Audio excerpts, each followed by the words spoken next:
ሰላም ሰላም ውድ የአርሰናል ሌጋሲ ቤተሰቦች እንደምን አላችሁልኝ? ላልተወሰነ ጊዜ በቻናሌ መምጣት አልቻልኩም ነበር በተለያዩ ምክንያቶች። ለዚህ ደግሞ ታላቅ ይቅርታ እጠይቃለሁ ውድ አድማጭ ተመልካቾች። ስለ ዛሬው የአውሮፓ ቻምፒየንስ ሊግ የሁለተኛ ዙር የጥሎ ማለፍ ጨዋታ የተለያዩ መረጃዎችን ለመስጠት መጥቻለሁ። አብራችሁኝ ትቆዩ ዘንድ የአክብሮት ግብዣዬ ነው።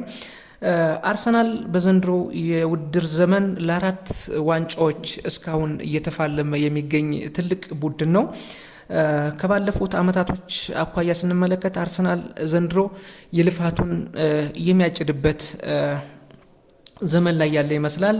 በተለያዩ የአውሮፓና የአገር ውስጥ ውድድሮች ትልቅነቱን እያሳየ የሚገኝ ቡድን ነው። በዚህ ሰዓት በአውሮፓ ቻምፒየንስ ሊግ የጥሎ ማለፍ ወደ 8ቱ ለማለፍ ከባየር ሊቨርኩሰን ጋር ሁለተኛ ዙር ጨዋታውን በኤሚሬትስ ስታዲየም ከምሽቱ 5 ሰዓት ላይ ያካሄዳል።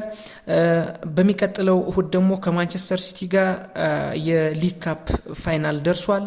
በኤፍኤ ካፕ ደግሞ ከሳውዛምፕተን ጋር የኳርተር ፋይናል እየደረሰ መሆኑ ይታወቃል።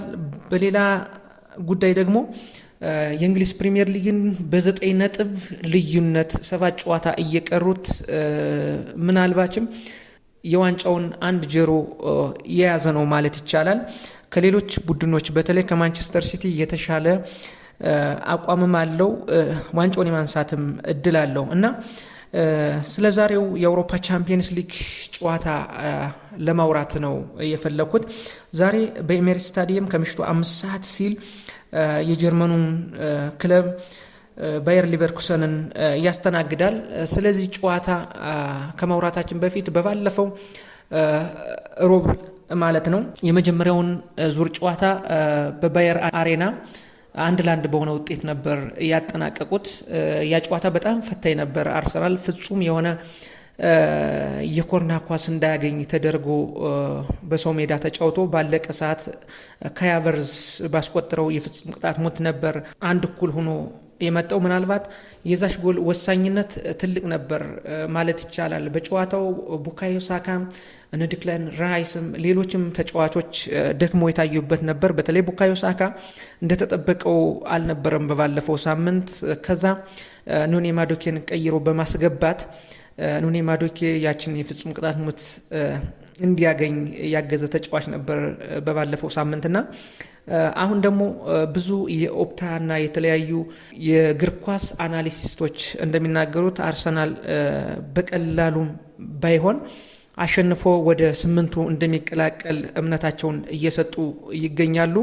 በእርግጥ ጨዋታው ያን ያህል ቀላልም አይሆንም። ምክንያቱም ባየር ሊቨርኩሰን ያላቸውን አቅም ተጠቅመው ጨዋታውን አሸንፈው ወደ ቀጣይ ዙር ለማለፍ ነው የሚፈልጉት። ነገር ግን አርሰናል በሜዳው እንደመጫወቱ መጠን ከባየር አሬና ይልቅ ኤሚሬትስን ተጠቅሞ ደጋፊዎችን ዝማሬና ጩኸት ተጠቅሞ እንደ 12ኛ ተጫዋች ተጠቅሞ ወደ ቀጣዩ ዙር የማለፍ ቻንስ ይኖረዋል ከሚሉት ወገን ነኝ። በዛሬው ጨዋታ የሚሰለፉና የማይሰለፉ ተጫዋቾች ሊኖሩ ይችላሉ። ሚካኤል አርቴታ ፕሪ ኮንፈረንስ ላይ እንደተናገረው ከሆነ በዛሬው ጨዋታ ለሁለት ጨዋታ አልፎት የነበረው ትሮሳርድ ወደ ሙሉ አቋሙ የተመለሰና ለጨዋታው እንደሚደርስ ተዘግቧል። ሌሎች ምናልባት በጨዋታው የማይሰለፉ ከባድ ጉዳት ባይሆን ለዛሬ ጨዋታ ሬዲ ያልሆኑ ተጫዋቾች አሉ። ከነዛ ውስጥ ቲምበርና ኦዲጋርድ ይገኙበታል። በተለይ ቲምበር በባለፈው እሁድ በኤሚሬትስ ስታዲየም በእንግሊዝ ፕሪሚየር ሊግ ከባዱን ኢቨርተንን ሲያሸንፉ ትንሽ የቁርጭምጭሚት ጉዳት አጋጥሞት ነበር ከሜዳ የወጣውና ለዛሬው ጨዋታ እንደማይደርስ ተነግሯል። ኦዲጋርድ ብዙ ጊዜ ከ2-3 ጨዋታ በላይ አልተሰለፈም። በብሬንፎርዱ ጨዋታ ከተጎዳ በኋላ እስካሁን አልተሰለፈም። ምናልባት ለመጪው የካራባው ካፕ ፋይናል ከሲቲ ጋር ላለው ጨዋታ የሚደርስ አዝማሚ ያለው በማለት ሚካኤል አርቴታ ለመናገር ሞክሯል። ሚካኤል ሜሪኖም ቢሆን አመቱን ሙሉ እንደማይሰለፍ ይታወቃል። ግን ደግሞ ትሬኒንግ መጀመሩ ይታወቃል። ለዛሬው ጨዋታ የማይደርስ ከሚባሉ ተጫዋቾች ውስጥ አንዱ ነው። ሪካርዶ ካላፊዮሪ፣ ገብሬ ማጋሌሽ፣ ዲክለን ራይስ ደግሞ ለጨዋታው ዝግጁ የሆኑና ጨዋታውን በአንድም ሆነ በሌላ አሸንፈው ወደ ቀጣዩ ለመግባት ቁርጠኛ አቋማቸውን እንደሚያሳዩ ሚካኤል አርቴታ ተናግሯል። ሚካኤል አርቴታ ጨምሮም እንደተናገረው ከሆነ ስለ ባየር ሊቨርኩሰን የተናገሩት ሀሳብ ነበር። ባየር ሊቨርኩሰን በትክክለኛው መንገድ ኮች የተደረጉ ጥሩ አሰልጣኝ ያላቸውና ኢንዲቪጁዋሊዝምም አብዛኛው ጊዜ የሚታይበት ነው። which means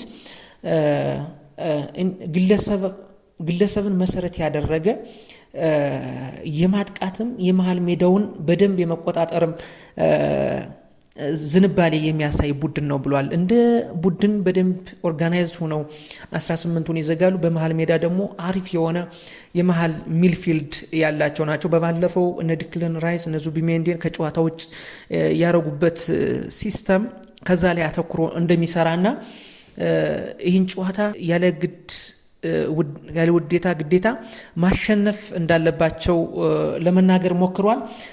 በሌላ በኩል ስለ ማክስ ዱማን ተጠይቀውም ዱማን በባለፈው በኢቨርተን ላይ ያሳየው ብዙ ሰዎች ይህን ነገር አያሳዩም፣ ይህ ደግሞ ሬር ነው በማለት ሀሳብ አስተያየቱን ለመግለጽ ሞክሯል። ይህ ልጅ ገና ብዙ ነገሮች የሚጠበቁበት ነው፣ ግን ገና የ16 ዓመት ልጅ ነው።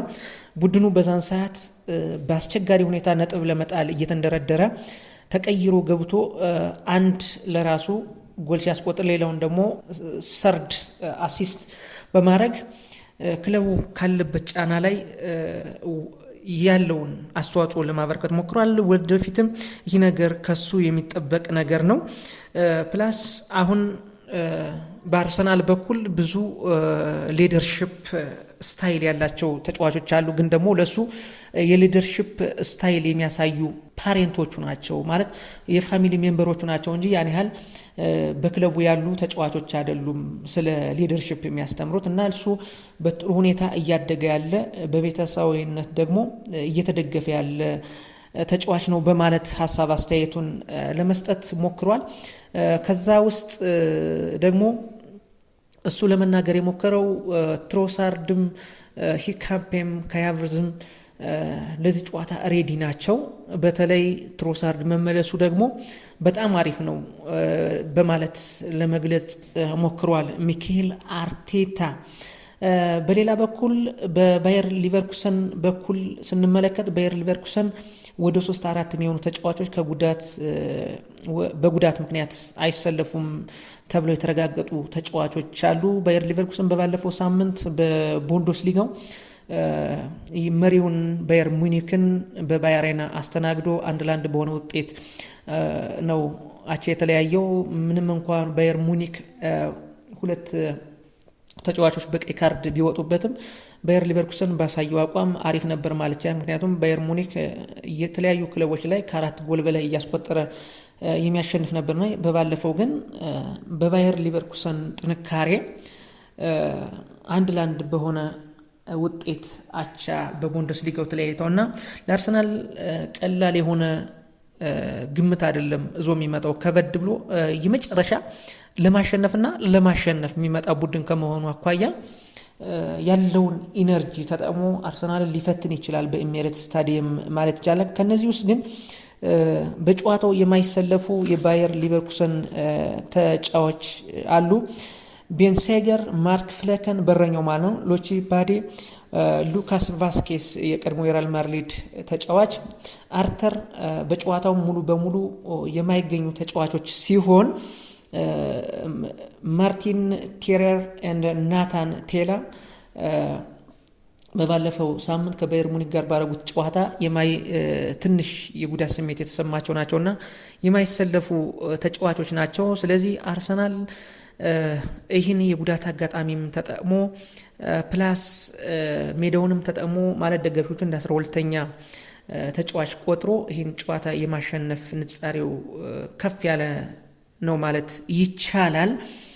በመጨረሻ ሪካርዶ ካላፊዮሪ ያካፈለውን ሀሳብ በመናገር በማቅረብ ሀሳቤን ለመቋጨት ፈልጋለሁ።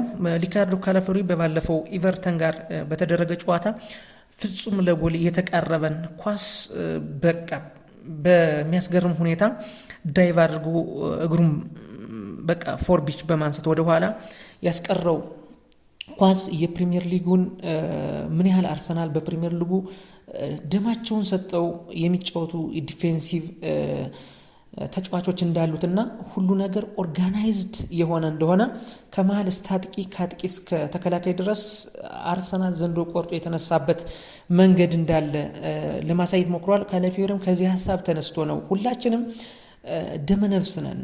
ወደ ጨዋታው ስንገባ ሁላችንም አንዳችን የሌላውን እያየን ነው ያለንን ሁሉንም ነገር ለመስጠት የምንፈልገው። ከዚህ ውስጥ እንደ ምሳሌ መናገር የምፈልገው ጋብሪኤል ማጋሌሽን መመልከት ይቻላል። ጋብሪኤል ማጋሌሽ በፊቱም በደረቱም በእግሩም በሁሉ የሰውነት ክፍሉ ነገሮችን ተጠቅሞ ጨዋታን የመቀየርና ጎል እንዳይገባብን ለማድረግ ያለውን ሳይሰስት የሚሰጥ ተጫዋች ነው። እሱን እንደ ምሳሌ ማድረግ እችላለሁ። ስለሱ ባላወራ ብዙ ደስተኛ ነኝ፣ ምክንያቱም እሱ የቡድናችንም የፕሪሚየር ሊጋችንም አይድል ነው በማለት ሪካርዶ ካላፊዮሪ ሀሳብ አስተያየቱን ለመስጠት ሞክሯል።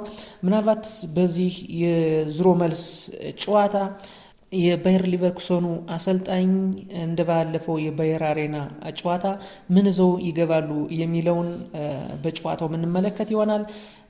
ለውድ ክለባችን መልካም እድል እመኛለሁ። ወደ ትንተናዬ ስለተመለስኩ እኔ ደስ ብሎኛል። አድማጭ ተመልካቾች ይቅርታ ጠይቄያለሁ። ምናልባት እናንተም ይህን ፖስት ስታዩ ላይክ፣ ኮሜንት፣ ሼር ማድረጋቸውን አትዘንጉ። በተለይ ደግሞ ሳብስክራይቧን የደወል ምልክቷን ነካ በማድረግ እኔን ለማገዝ ሞክሩ። ላለሁ መልካም ቀን እመኛለሁ።